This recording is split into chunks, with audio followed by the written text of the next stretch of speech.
খুলনার ফুলতলা এলাকায় বাড়ি। এই লোকটা রিমান্ডে ঝামেলা করেছিল।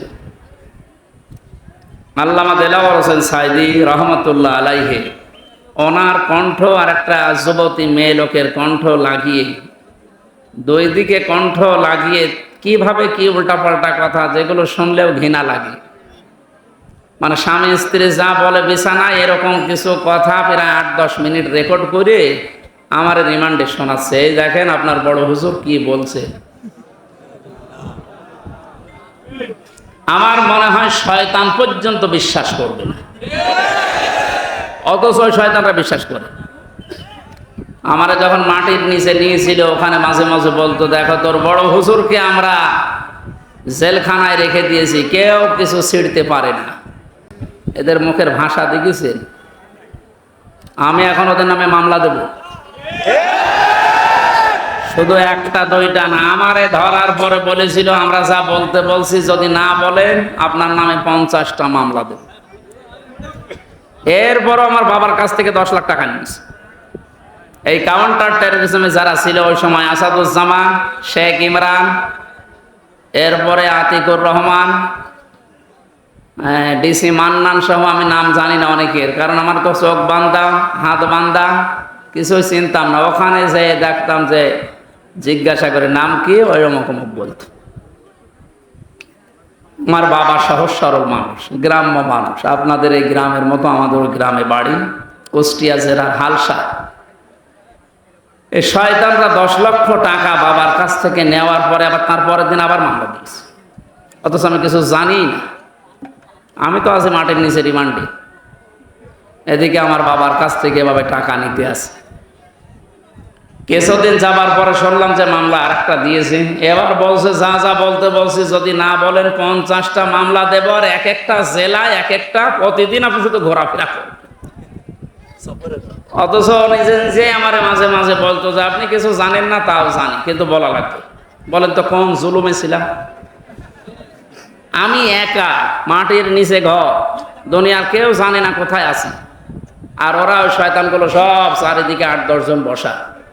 ও চেহারা দেখার তো কায়দা নেই, মাঝে মাঝে চোখ খুলে দিত, একটু দেখতাম যে এই তো টাটকা সব শয়তান বসে আছে। এদের নামে এখন একটা দুইটা 50টা, যেমন আমারে বলেছিল, এদের নামে 500 করে মামলা দেওয়া দরকার। শয়তানরা এবার টেনে বস, আমরা বেশি করব না ভাই। না কবতুম ফাকিবু বিমিসলি মা উকিবতুম বি। আল্লাহ বলেন যতটুকু ওরা নিয়েছে অতটুকু প্রতিশোধ নাও। এতটুকুও যদি যা করেছেন 17 বছরে, যদি এতটুকু করা হয় টিকতে পারবেন না।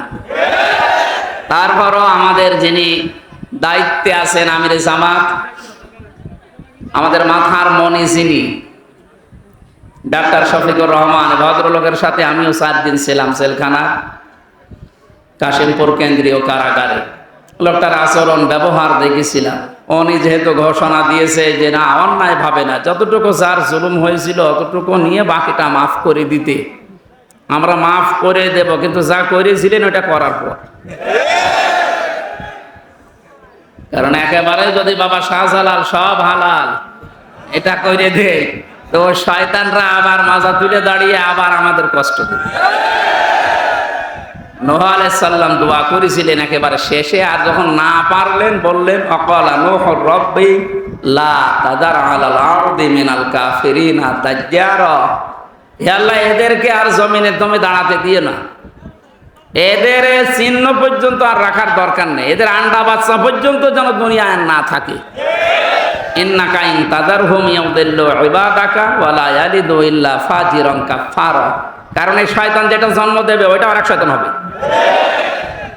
এই জন্য বলছি, আল্লাহ রাব্বুল আলামিন নবী যখন দোয়া করতে পেরেছিলেন, আমরা তো সাধারণ মানুষ, ওনাদের মতো ঈমান, তারপর ওনারা বরদোয়া দিয়েছে যে আল্লাহ একটা আন্ডা বাচ্চা পর্যন্ত যেন না থাকে, কারণ থাকলে সেটা শয়তান হবে, ও যেটা জন্মাবে সেটা আরেক শয়তান হবে। ওই দিকে তাকিয়ে বরদোয়া করছি। আপনি যা করেছিলেন ওইটার হিসাব এখন কিন্তু আপনাকে দেওয়া লাগবে। সম্মানিত যশোরবাসী, যারা নিষেধ করতো এই 144 ধারা দিয়ে, আজ তারা কোথায় হারিয়ে গেছে। কত কায়দায় পালানোর চেষ্টা চালাচ্ছে, জনগণ পালাতে দিচ্ছে? দরবেশ বাবা পর্যন্ত দাড়ি কেটে নম হয়ে গেছে। শয়তান শয়তান ওরে দেখে আর ভাবে, আল্লাহ তুমি আমারে শয়তান বানিয়েছো। এটা তো দেখতে শয়তানের মতো লাগছে এখন, এমনকি প্রশাসন পর্যন্ত ওরা চিনতে পারে না। তখন ওর যে বন্ধু ছিল ওটা আরেক শয়তান। সে যাই হোক, এই শয়তান নাকি বলেছে আমারে একা নেবেন, মানে ওই যে আরেক শয়তান আছে। ওরে কে ওইটা? বলবে ওই যে দরবেশ। দরবেশ তো চেনা যায় না, শেষ পর্যন্ত নিয়ে গেছে দুইজনে। এখন একে ডিম খাচ্ছে উপরের নিচে বিভিন্ন জায়গায়। ডিমে জায়গা মতো দেওয়া দরকার। এরা মাটির নিচে আমারে নিয়ে যে নখ তোলে না, এই নখ তুলে নেয় যে সমস্ত জিনিস, যে এগুলো দেখাচ্ছিল যে এইগুলো দিয়ে আমরা নখ তুলি, আপনারা তুলবো। সে যে অসহায় ছিলাম ওই রিমান্ডের ওই 10 দিন, আল্লাহ জানে আর আমি জানি। কারণ দুনিয়া আছে কিনা আমি তো জানি না, কোথায় আছে আমি নিজেও জানি না। যোগাযোগ বিচ্ছিন্ন করে দিয়ে 3টা বছর জেলখানায় আমারে আলাদা ভাবে রাখতো। আমার আর মাওলানা মামুনুল হক রাখতো একেবারে ফাঁসির কন্ডেম সেলের ভেতর, 24 ঘন্টা তালা মারা, কেউ কথা বলতে পারবে। আমার মতো হাজার লক্ষ মানুষের এই দীর্ঘশ্বাস যেটা এখন ফেললাম, এটা একটা দীর্ঘশ্বাস না? এই শ্বাসগুলো আল্লাহর দরবারে কবুল হয়ে গেছে। একেবারে মানে অপরাধ যখন পরিপূর্ণ হয়ে গেছে তখন আল্লাহ ধরেছে একবারে আর ছাড়ে নাই। আল্লাহ রাব্বুল আলামিন এই যে মানুষগুলোর জন্য কোরআনের কথা বলতে আমরা আসতে পারতাম না, আজকে একেবারে ওপেন ভাবে বলার মতো সুযোগ দিলে আল্লাহর জমিনে আল্লাহর কথা বলবো 96% মুসলমানের দেশে, মাত্র কয়েকটা মালায়নের কারণে বলতে পারতাম না। ওদের হেদায়েত কামনা করে লাভ নেই। অনেকে বলে যে হুজুর ওদের জন্য দোয়া করেন, ওদের জন্য দোয়া করে হবে না, কারণ আল্লাহু লা ইয়াহদিল কওমাজ জালিমিন, জালেমদেরকে আল্লাহ হেদায়েত দেয় না। আল্লাহ যখন বলছে জালেমদের হেদায়েত দেব না, আমি দোয়া করে করবো কি? সুতরাং দোয়া করে যখন হবে না তো বদদোয়া করি। আল্লাহ ওদারা যা কামাই করেছে বৈধ অবৈধ ভাবে, বৈধ তো না, সবই অবৈধ, কারণ চাকরিও অবৈধ। ঘুষ দিয়ে চাকরি নিয়েছে, হয় কোটায় পেয়েছে নাই ঘুষ দিয়ে পেয়েছে। আর এর দ্বারা যত কিছু কামাই করেছে, ডান হাত বাম হাত আরো বিভিন্ন হাত দিয়ে, সব টাকা হারাম। আমার বাবার কাছ থেকে যা নিল আপনি কি এটা হালাল মনে করছেন? ওরা হারাম না? এই টাকাগুলো এখন যারা দায়িত্বে আছে সরকারের আহ্বান জানাবো, দেশকে উপরে তুলতে হলে এই শয়তানদের টাকাগুলো সব নিয়ে আসে। কোনো মানবতা এদের প্রতি নেই। এদের যেমন মানবতা ছিল না, এদের এই টাকা পয়সা ঘর বাড়ি জমি জায়গা যা করেছে সব বিক্রি করে এসে রাষ্ট্রের কোষাগারে জমা দিন, দেখেন দেশটা দাঁড়িয়ে। আর এদের স্বাধীন করার জন্য যারা হাত হারিয়েছে, পা হারিয়েছে, চোখ হারিয়েছে, 5 তারিখে আমার কুষ্টিয়ায় আমার সামনে 14 জন মারা গেছে। আমি পরের দিন সকালে কয়েকজনকে বাড়িতে দেখতে গিয়েছিলাম যে কিভাবে চলছে দেখি। 2 মাস চলার মতো যা লাগে খাদ্য খোরাকি দিয়েছি।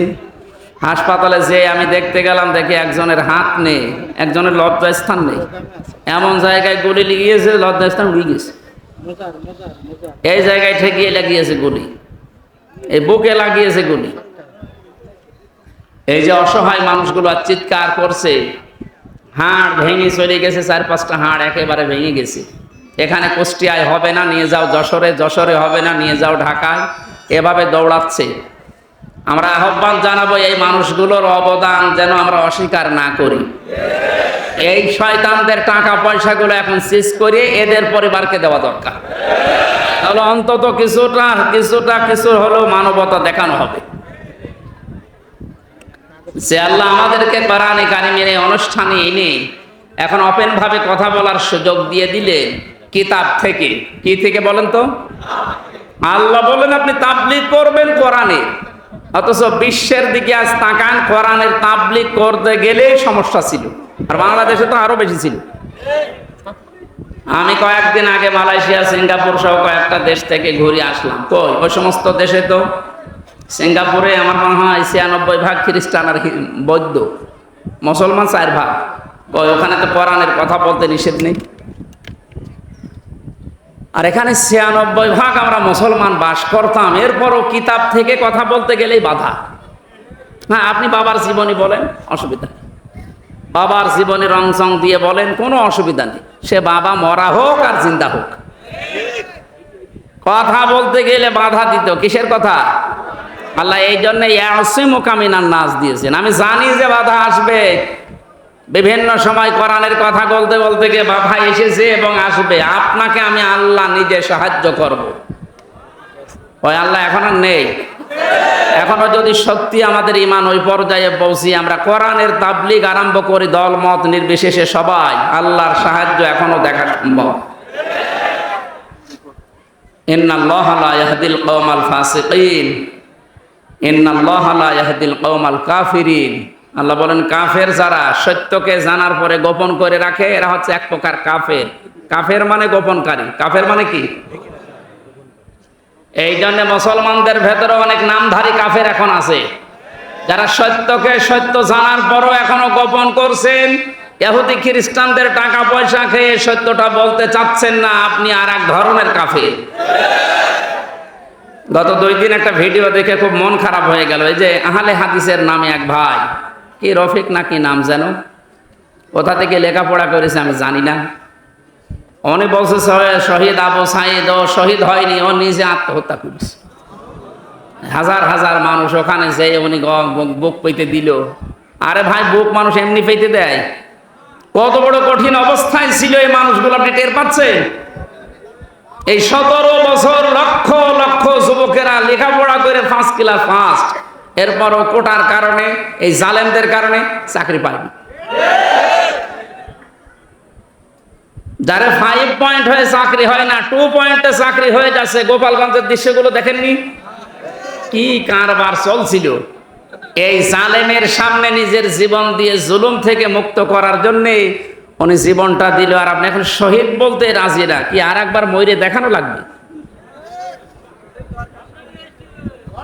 কোরআনের কথাগুলো খুব খেয়াল করে শোনেন তো, হয়তো আপনি এইভাবে চিন্তা করেননি। যারা আলেম আছে তাদেরকে বলছি, ওয়ালা তাকুলু লিমান ইয়াকতালু ফি সাবিলিল্লাহি আমওয়াত বাল আহইয়াউ ওয়ালাকিন লা তাশউরুন।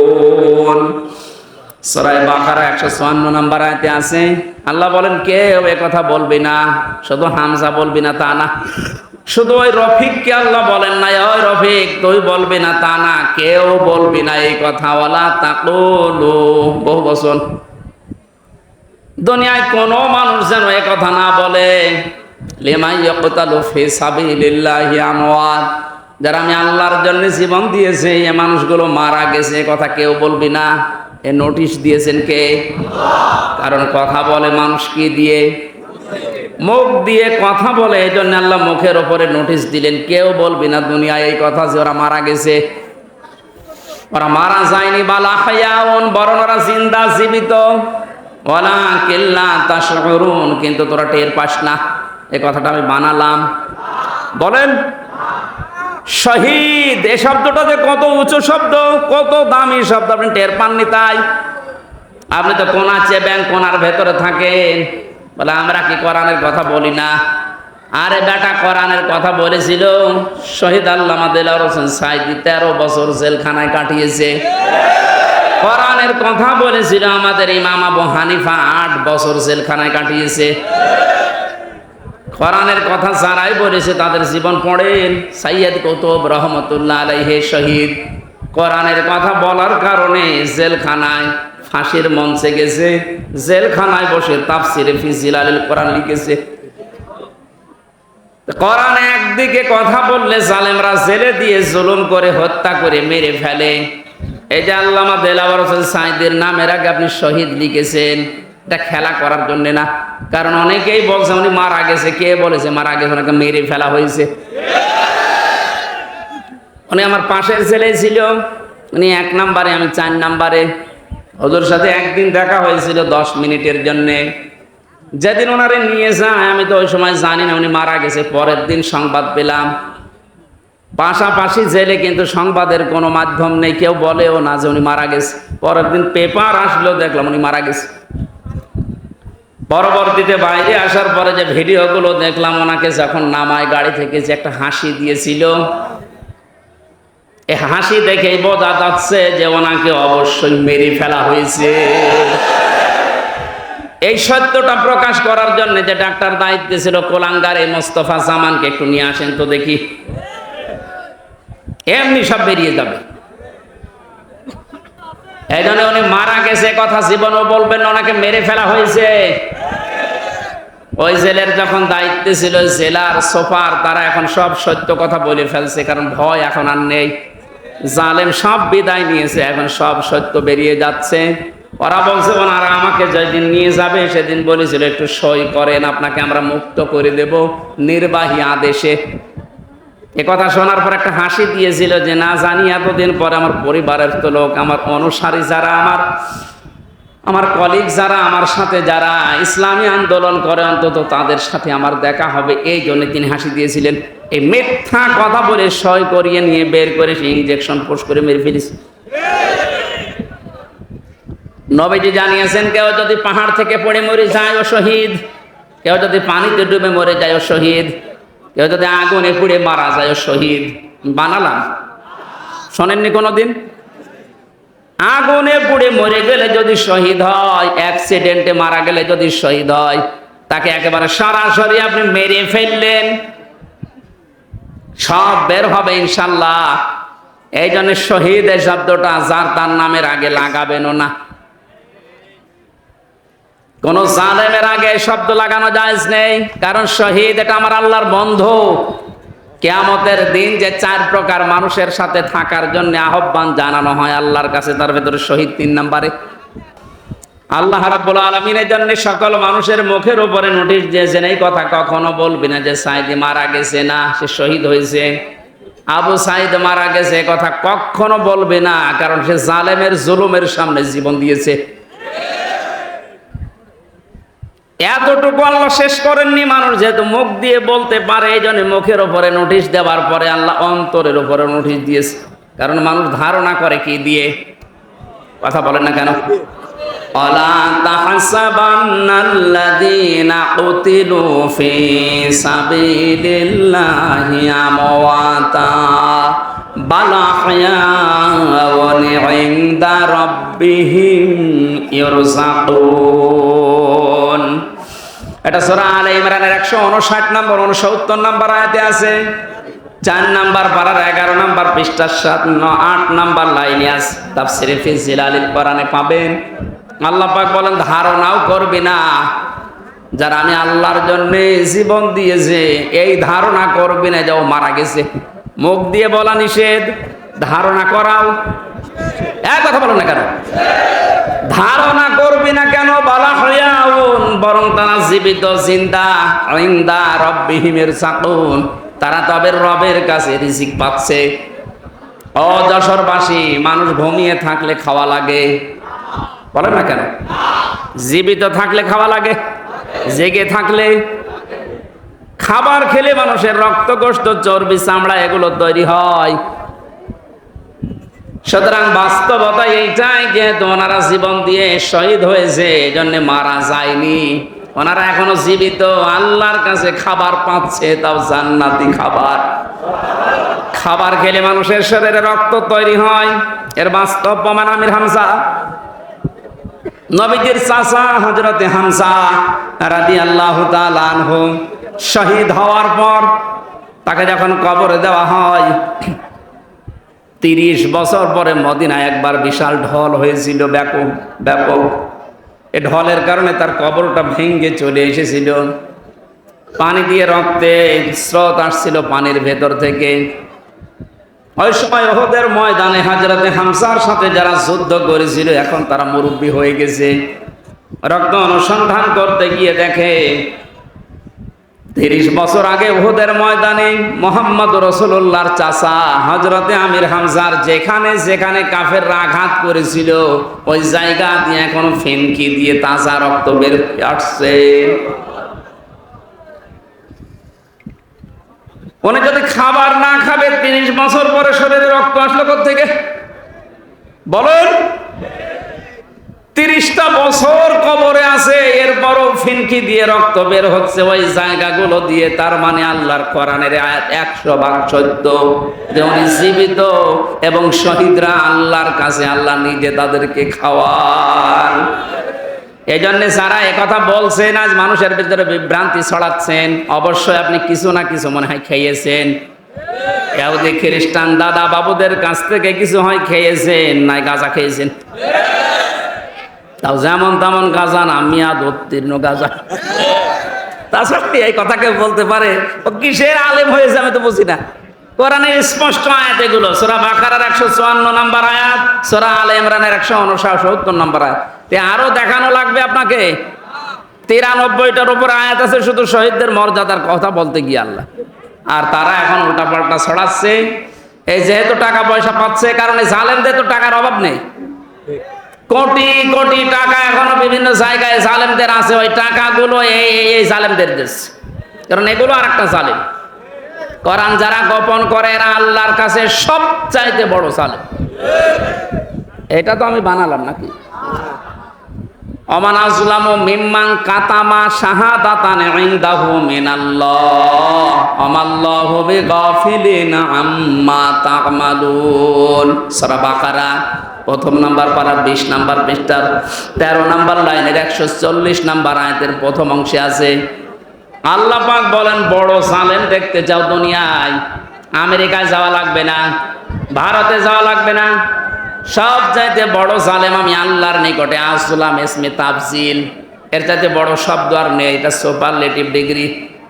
আল্লাহ বলেন, বড় জালেম আমি আল্লাহর কাছে ওই লোকটা যার কাছে কোরআন থাকার পরে দুনিয়ার কোনো স্বার্থ পেয়ে গোপন করে দেয়। এটা বাংলাদেশে নেই। এই জন্য কিতাব প্রচার করা লাগবে আমাদের। কি প্রচার?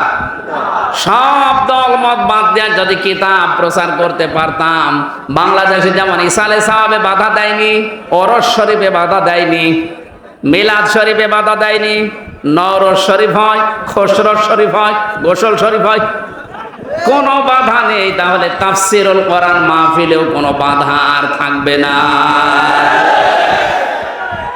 খুশির বিষয়, কালকে গতকালকে অন্তর্বর্তীকালীন সরকারের প্রধান উপদেষ্টা ডক্টর মোহাম্মদ ইউনূস ঘোষণা দিয়েছে, এই দেশে আর কোনোদিন কোরআনের কথা বলতে গেলে কোনো প্রশাসন, কোনো নেতা খেতার কাছে অনুমতি নেওয়া লাগবে না। ধন্যবাদ জানাই তাকে, আল্লাহ যেন তাকে এই কথার কারণে হেদায়েত দান করে। অনেক উত্তম কথা না? 3 বছর জেল খাটার পরে মনে করলাম যে যাক, এবার মনে হয় আমার অনুমতি দেবে। ওরে আল্লাহ, এরপর দেশে আরো কঠিন।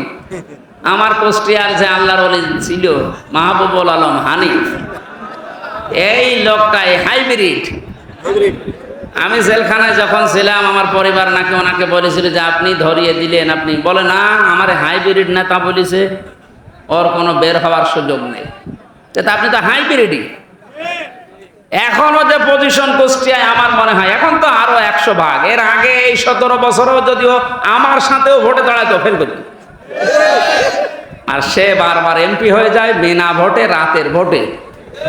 আর এই লোকটা, এই খুলনা বিভাগের কমিশনার যিনি ছিল, তারে ঘোষণা দিয়ে জানিয়েছে যে উনি যেন এই 10টা জেলায় কথা বলতে না পারে কোরআনের কথা। এটা জালেম না? জালেমের বাড়ি ঘর ভেঙে মানুষ ইট পর্যন্ত খুলে দিয়ে চলে গেছে। কয়েকদিন আগে দেখতে গিয়েছিলাম, মানুষ বলছে নমরুদের বাড়ি কি দেখবেন, ওর বাড়ি আর নেই। আমার মনে হয় এই সমস্ত নমরুদ মার্কা যারা এই 17 বছর কোরআনের অনুষ্ঠানে এসে সরাসরি আলেমদের গায়ে হাত দিয়েছে, মাইক কেড়ে নিয়েছে, দেখেননি? এগুলো পৃথিবীর বড় জালেম। এই জালেমদের বাড়িগুলো এখন আবু সেহেলের বাড়ির মতো পায়খানা বানানো দরকার। বিশেষ করে আমার কুষ্টিয়া, এরা 2 ভাই, আতা পাতা আর হানিফ। আরো আছে শয়তান, আমি নাম নিলাম না। এইগুলোর বাড়ি এখন দেখে দেখে অনেকে বলছে, হ্যাঁ, দাবি তোলেন যে এগুলো আমরা আবু সেহেলের বাড়ির মতো সরকারি পায়খানা বানাবো। জায়গাগুলো অভিশপ্ত। ওর বাড়ির আশপাশে যারা, তারাও এখন বরদোয়া করছে যে কি করতে জালেমের বাড়ির পাশে বাড়ি বানালাম। এই যশোরে কতদিন পর্যন্ত আমারে আসতে দেয়নি। কিছুদিন আগেও যিনি দায়িত্বে ছিলেন, আল্লাহর একটা অভিশপ্ত বান্দা, কি মলয় কুমার না পলয় কুমার, কি নাম জানো, এদের নাম বলাও তো দুষ্কার।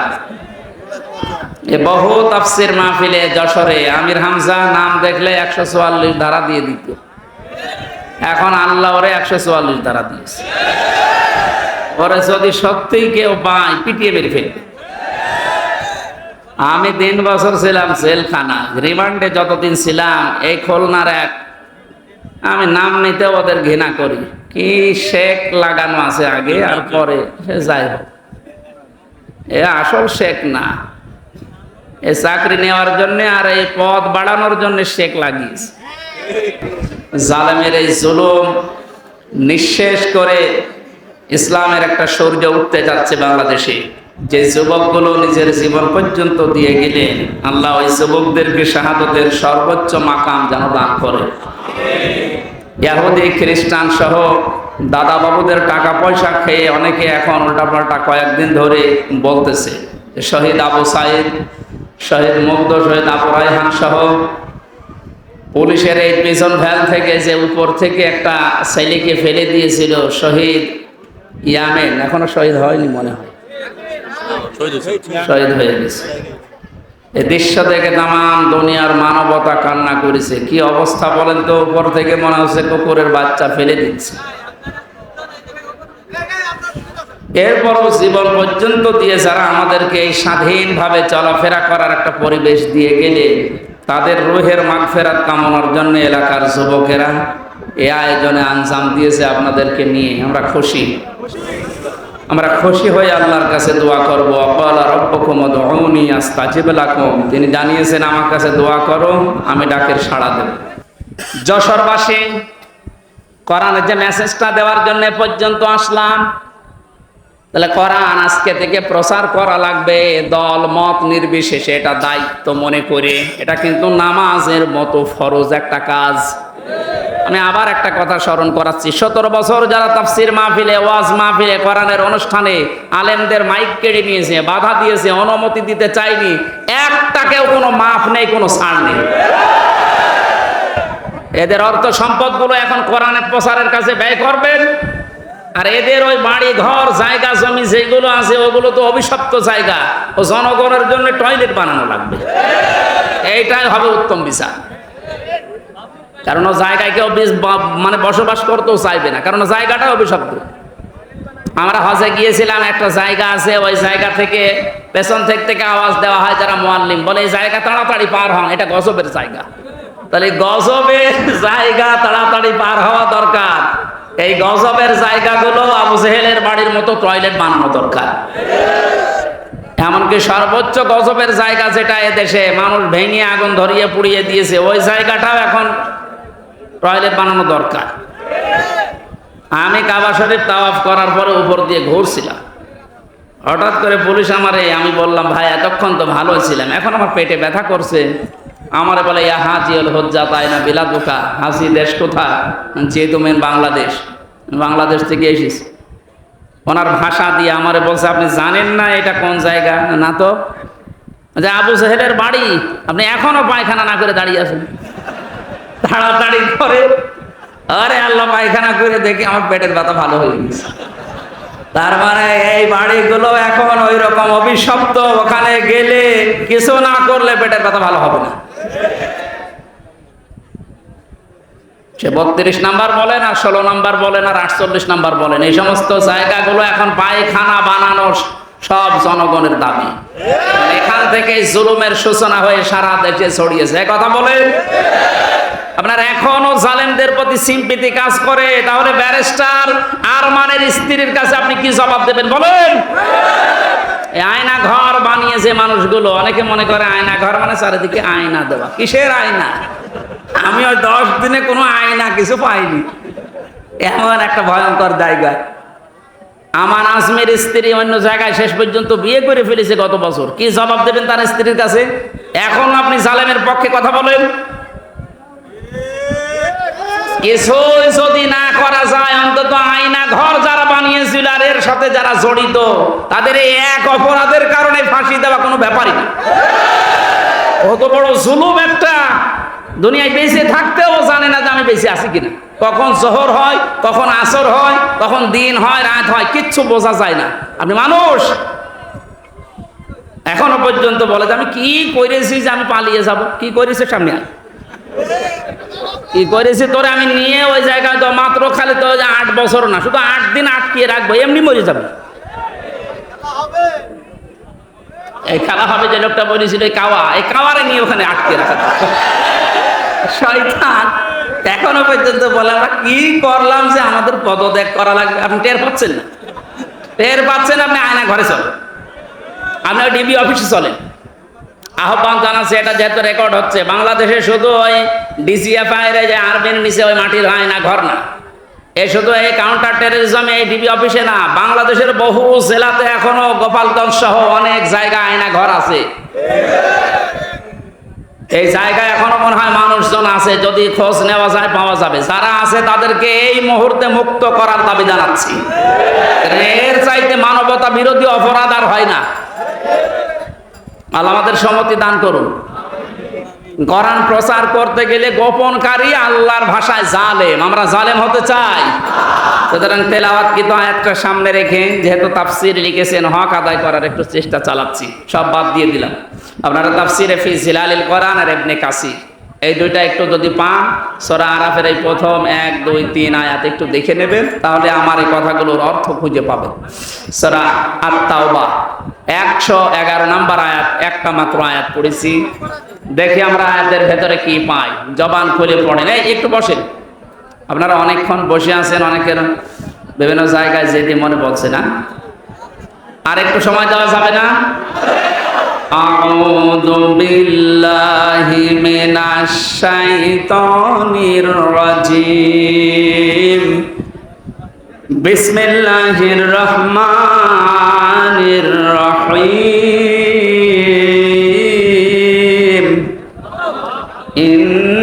ইন্নাল্লাহা আশতারা মিনাল মুমিনিনা আনফুসাহুম ওয়া আমওয়ালাহুম বিআন্না লাহুমুল জান্নাহ। সাদাকাল্লাহুল আযীম। আল্লাহ পাক বলেন, অবশ্যই আমি আল্লাহ, এই আল্লাহর কথা শোনাচ্ছি, খুব খেয়াল করি। অবশ্যই আমি আল্লাহ কিনে নিয়েছি, ক্রয় করে নিয়েছি মুমিনদের কাছ থেকে, তাদের জান এবং মাল বিনিময়ে তাদেরকে জান্নাত দিয়ে দিয়েছি। 4টা কথা পেয়েছি আয়াতে। কয়টা? আপনারা শুনছেন তো?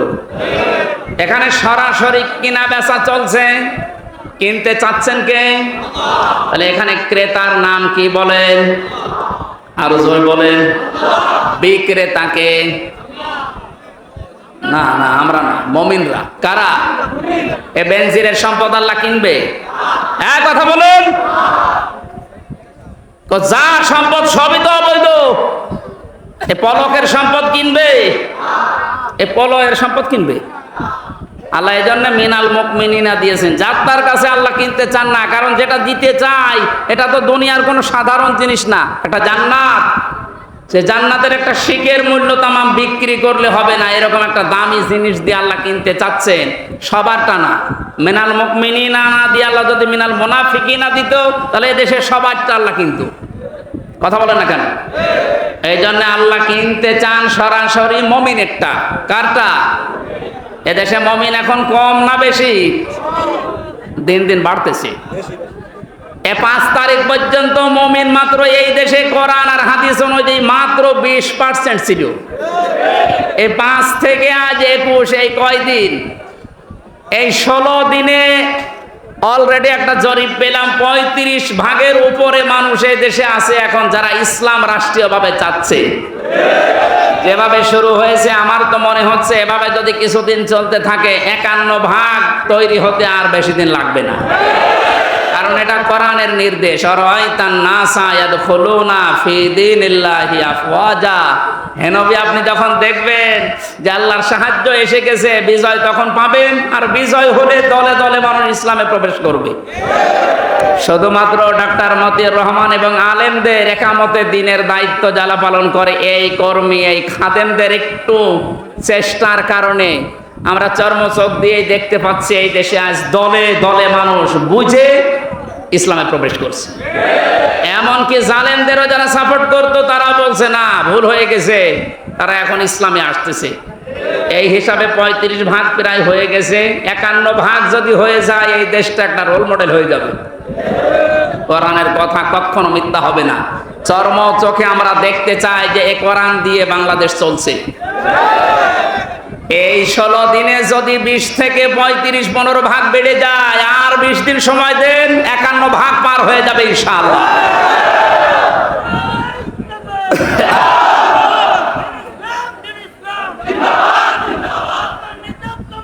সম্মানিত ভাইরা, এদেশ এই 53 বছর বহু মানুষ চালিয়েছে, আমরা দেখলাম নাকি দেখলাম না?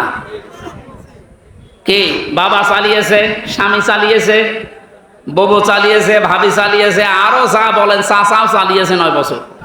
এক কথা বলছে না কেন? শুধুমাত্র এখন দেখতে বাকি আছে যে কোরআন দিয়ে দেশ চললে কেমন দেখা যায়। এটা আমরা দেখতে চাই না। কারা কারা কোরআন দিয়ে দেশ চলুক দেখতে চায় দেখি? লিল্লাহি তাকবীর।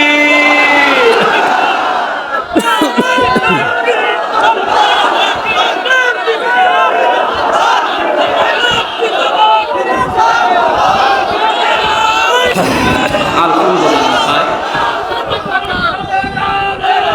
এই ঠিক আছে, এই হাত তুলেছেন আল্লাহর জন্য তো নাকি লোক দেখানোর জন্য?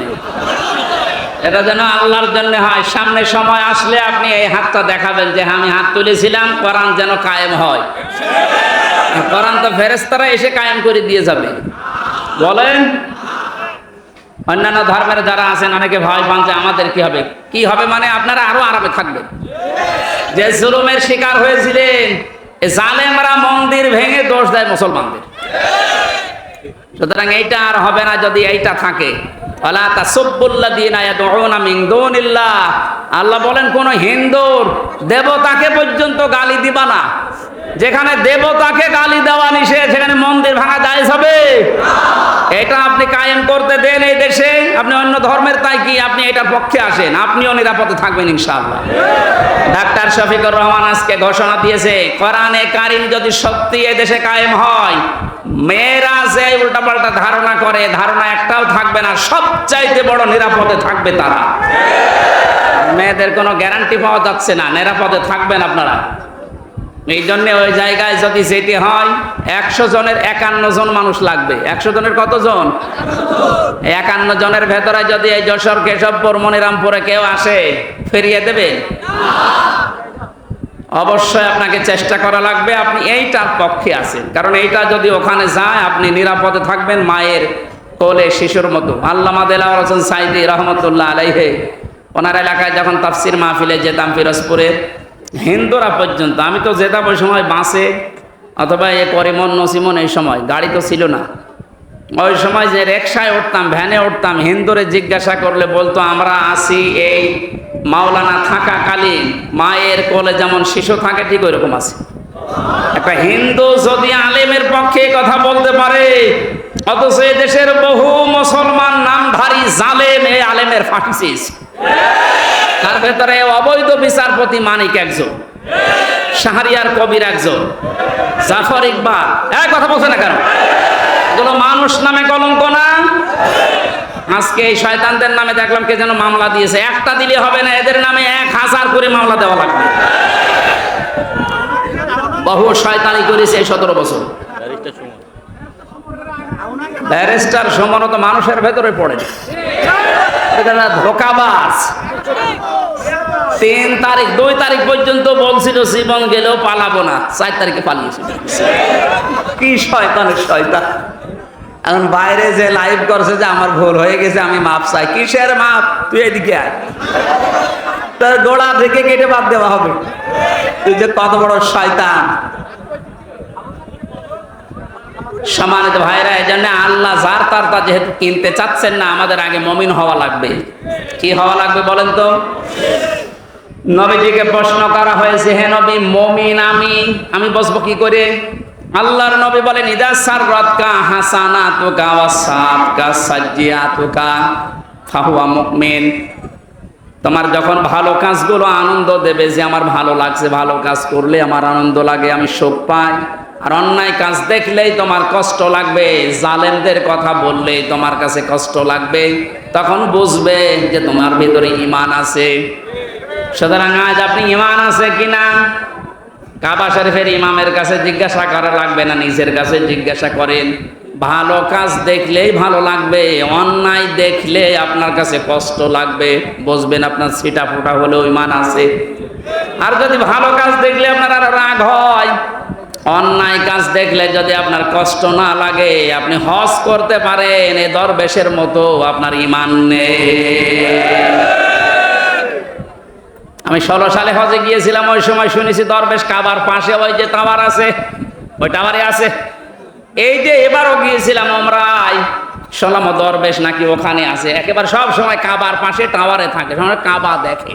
তো বাংলাদেশ সবচাইতে বেশি টাকা আত্মসাৎ করেছে শয়তান। 32,000 29,000 কোটির উপরে, একটু না 29,000 টাকা কোটি টাকার উপরে খরচ হয়েছে পদ্মা সেতু বানাতে। কেউ কেউ বলেছে 32,000। আর ওই শয়তানের এক ব্যাংকেই টাকা আছে বাইরের দেশে 32-36,000 কোটি টাকা। টাকাগুলো যদি এখন ফেরত নিয়ে আসা যায়, আর একটা পদ্মা সেতু বানানো যাবে। যারা আজ খালি চিল্লা তোদের নিজের টাকায় পদ্মা সেতু, কি তোমার বাবার টাকা? টাকাগুলো সব এইভাবে আত্মসাৎ করে করে বাইরে পাঠিয়েছে, বেগমপাড়া বানিয়েছে, আর এদিকে বলে যে একটা সেতু বানাতে পারে না। এখনো 4-5টা সেতু বানানোর টাকা ব্যাংকে পড়ে আছে শুধু এই শয়তানদের। ডক্টর মোহাম্মদ ইউনূস সহ যারা দায়িত্বে আছেন আরো কঠোর হওয়া লাগবে। এই শয়তানদের টাকাগুলো নিয়ে এসে এখন জনগণের কাজে লাগেন। এই রাস্তা দিয়ে আসা যাচ্ছে না, এই রাস্তা তো সোনায় সোহাগা হওয়া লাগবে। পালিয়েছে এই যশোর, কেশবপুর, মনিরামপুর সহ যারা, অনেকেই পালিয়েছে। এদের টাকা পয়সাগুলো এখন রাস্তায় ঢালা দরকার নেই। রাস্তা এখন মানুষ, আমাদের গাড়ি আসতে পারিনি, আমি মোটরসাইকেলে আসলাম। এই জন্য আমাদের উচিত হচ্ছে, আল্লাহ যেহেতু যাত্রাটা কিনতে চাচ্ছেন না শুধু মমিনদের, এই জন্য আমরা মমিন হতে চাই। আপনি দেখবেন আপনি মমিন আছে কিনা। ভালো কাজ দেখলে আপনার আনন্দ লাগবে, অন্যায় দেখলে আপনার খারাপ লাগবে।